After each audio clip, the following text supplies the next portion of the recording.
Hey, what's up, everybody? It's Jeff White, Jeff White Fitness Solutions. Thanks for checking out this video today.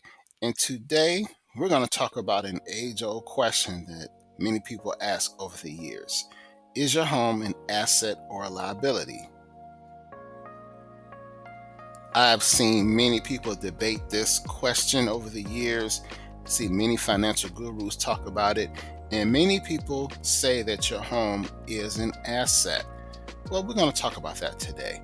And I think this is very important, especially during this time as we go through some economic uncertainty, to really talk about, is your home an asset or a liability? Now, as you know, the name of this channel is Jeff White Fitness Solutions. Now, that fitness stands for physical fitness, mental fitness, spiritual fitness, and financial fitness. We want to be the best we can be in all aspects of our lives. And if you work on one, you might neglect others. But to be the best you can be, you must work on all of these at the same time. So, yes, you may work on your physical fitness, but you got to work on that mental, spiritual, and financial fitness too. And today, this is a financial fitness topic. So, let me know what you guys think. Is your home an asset or a liability? And please leave a comment and please subscribe to the channel because I really like to talk about a variety of different subjects that are thought-provoking and that can really help us. Okay, guys, you ready? Let's get started. Okay, guys, now before I even get started, let me say that I am a former financial advisor. I was a stockbroker for many years, and I had a book of business where I helped my clients reach their financial goals with stocks, bonds, mutual funds, options, college savings plans, and things of that nature. I was really big on investing and helping my clients invest their hard-earned money. So I feel very comfortable and confident to talk about this topic because it's right up my alley. So before we get started, let's really break down the definitions of assets and liabilities. So an asset has several meanings, and it can be defined as something that is valued and is owned by a person or organization. Up next, it can be used to generate positive economic value, and it can be included as part of your net worth, which is assets minus debts. And that definitely includes the definition of a house as an asset. Now, 5 common assets include equities, fixed income, securities, commodities, and real estate. So, based on that definition, your house is definitely an asset. But that is not where the story ends. So, let's continue. Now, as we look at that definition of assets, we can clearly see that your house is defined as an asset. And there are many other things that can be considered assets as well. And another one is your car. That can be considered an asset as well. And it makes sense based on that definition. So now let's look at liabilities. And liabilities are defined as debts or obligations a person or company owes to someone else. And in this instance, if you have a mortgage, you have to pay the bank off for your house, that could be considered a liability because that is a debt or obligation you owe to the bank. You have to pay for that house. So that could be a liability. Now, there are 3 basic types of liabilities. You have current liabilities, which are within 12 months, long-term liabilities, which are payable longer than 12 months. It's basically a long-term debt. And then contingent liabilities, which are recorded to ensure financial statements are accurate. And for most people, a house will be considered a long-term liability because if you have a mortgage, a lot of mortgages are 20, 30 years. That is a long-term liability because you owe the bank on that house. Make sense? Okay, let's keep going. Now, this is an aspect of home ownership that really don't talk about, but we have to pay attention to. And these are ways your house can quickly become a serious liability. And unfortunately, we're seeing foreclosures increase in January 2025. And that is one way your house can become a liability. You simply can't afford to pay your mortgage.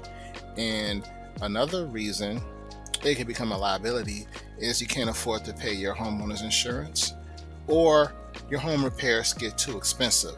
And we've been seeing a lot of stories like that online about people talking about the expenses of the home repairs, whether it's the roof or a water heater, the AC, all those things. And unfortunately, if we see, some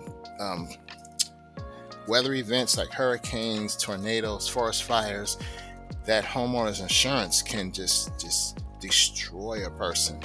And if you don't have homeowners insurance, that can really set you back.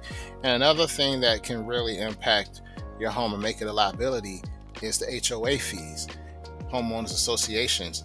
Some areas have a homeowners association, and they have been jacking up the prices lately, and that can make your home a liability, unfortunately. And this is why it's hard for some people to consider the home a asset, because it's contingent on you putting money into it as opposed to you making money off of it. When many people think of assets, especially in the financial community, it's the ability to generate money from that asset. And if you're talking about a home you live in, 9 times out of 10, you're putting money into it, and maybe the market value increases, but at the end of the day, you're still putting money into it, in most instances every single month, which is why many people do not consider your home a true asset and more of a liability. All right, so based on the previous slides, in my opinion, and again, it's just my opinion, the home you live in should not be considered an asset. Because think about it, if you stop paying that mortgage, you can lose that asset. If you lose your job, your home can be taken from you because you're not paying on that outstanding debt. And if you lose your job, you probably have to go get another job to help maintain your house because you still have that mortgage to pay for. So if anything, it's more of a liability. Yes, I know that, it does impact your net worth, but in order to reap those benefits, you have to sell that asset. And that could be a problem. Then you don't have it anymore. So with that said, you can still consider it an asset. That's perfectly fine. Again, like I said, it's my opinion. But what you must consider doing is adding more different types of assets to your portfolio. And here are a few to consider. And the first is precious metals. I'm talking things like gold and silver. Now, gold and silver have been used as money for thousands of years, and they retain their value because they have never gone to zero. So that is considered one of the top tier level 1 assets out there. You can use those precious metals to buy other assets. Up next, dividend stocks. These stocks pay dividends in many cases quarterly. And I remember when I was a financial advisor, I was blown away to see how many people were literally living off their dividend checks. They got those checks quarterly and they didn't work, they just lived off dividend checks. It was amazing. Up next is real estate and rental property. Now, rental property is definitely considered an asset. Now, if you rent out a room in your residential home, then it will be considered an asset because it's generating revenue for you. If you play your cards right, you can rent out a room or two, and then that could pay off your mortgage. And now you really do have an asset because it's making money for you. Up next, cold hard cash. Cash is definitely an asset because cash is king, and you can use cash to buy anything, especially during, say, recessions or economic downturns. People will be wanting cash, and there may be a lot of things that go down in price. And if you have the cash to buy it, like Warren Buffett is liquidating a lot of his shares in different companies, and he has billions of dollars sitting in cash. So he's ready to start buying stuff when the time is right. Up next, you have bonds and high yield savings accounts. Those will provide a competitive interest rate that can help you make money, and hopefully they keep up with inflation. Next, discount retail businesses. And the key word there is discount retail businesses. And these are businesses that people will flock to when times get tough. Now, normally I would say Family Dollar, but even Family Dollar is having trouble today because they're closing stores. So you have to use you have to really think about it and brainstorm and be creative and find out, where are people shopping right now? What are they buying? Where will they go during tough times and they need to stretch their money? Those are the businesses you want to look into. And last but certainly not least, you have healthcare. Healthcare is pretty much recession proof because people get sick in good times and bad. So you want to have healthcare stocks and other healthcare related items available too. So if you can invest in any of those things, that can help you.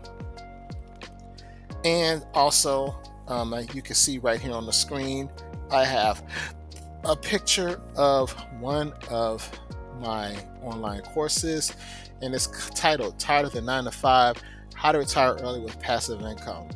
The average millionaire has 7 income streams, not 7 jobs, 7 income streams. And those income streams are more than likely assets. They own assets. That's going to be key to helping you survive any economic downturn or any financial mishaps you may have. So again, remember, if you lose your job, will you still have any money coming in? That is the key. You want to have some monies coming in from some place. Preferably passive income is ideal. And the only way to do that is to have some type of asset that can help generate money for you. So check out that course. It's available on Udemy right now. And it is a very good course. And it talks about things that we really don't see in mainstream media because they don't really talk about multiple income streams and precious metals and things of that nature. All we hear about is you get a job and you live happily ever after, but it doesn't work like that anymore. We need to start thinking outside the box and thinking like wealthy people, and they have multiple income streams. All right, everybody, I want to thank you for checking out this video today, and I would love to hear your opinion. Is your house an asset or a liability? And you have the right to think whatever you want. You can agree with me, you can disagree, that's perfectly fine. But one thing I do want you to do is, no matter how you feel about my opinion, is to look at getting other assets in addition to your home. Please look at getting other assets as well, because that can really help you survive whatever is coming our way. And whatever it is, it don't look pretty. So just be proactive and start thinking about what you can do. So here are a few action steps. And again, explore the various types of assets. And you want to seek items that retain their value or can generate revenue for you. That is key. And that's something you want to remember too with your house. Houses can lose value also. We're seeing housing prices drop around the country right now as we speak.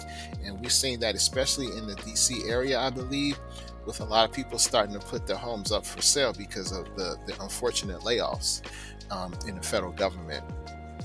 Up next, ask yourself, what items can generate revenue if you're not working? What could you buy or invest in that can generate revenue for you if you're not working? And one thing is stocks, dividend paying stocks, and mutual funds and ETFs and things of that nature. So up next, you want to ask yourself, what assets could become liabilities if you lose your source of income? What do you have right now that if you lose your job, it would be very difficult for you to maintain or hold on to, because you have to keep putting money into it? Now, I'm not saying go out and sell that item right now. I'm just saying, think about it. You want to start looking ahead. When I was a broker, what they told us, and I still think about it to this day, what they told us is, when you pick stocks, you don't want to pick what's hot right now. You want to look out 3 months, 6 months, 12 months, 18 months ahead and then estimate where people minds will be and what they'll be wanting to buy at that time.